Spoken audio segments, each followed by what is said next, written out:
A recently enacted camping ban in Rochester is making it harder for a nonprofit organization to help our communities unhoused. The Landing MN says 3 months after the ban on sleeping in city spaces was put in place, it's changing the way the organization operates. KIMT News 3's Berg spoke with co-founder Dan Fifield to find out how the nonprofit is adapting. According to staff at the Landing MN, since the camping ban was passed here in Rochester, a lot of the homeless individuals who used to camp in parks have been displaced to sleeping in cars, abandoned buildings, and any overnight shelters that might take them. Dan Fifield with the Landing says since the ban went into effect, it's been much harder to check on their clients and make sure they're safe.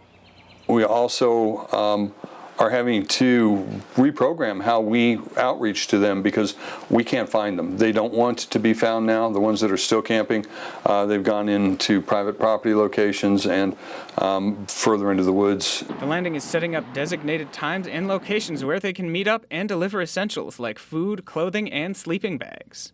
And we work really hard to build relationships with these folks, and so does RPD. Their CAT team, I have nothing but good to say about them.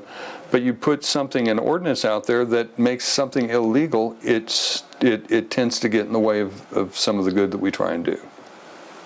Fifield says some overnight shelters, like Catholic Charities, have seen an increase in visitors since the ban went into effect.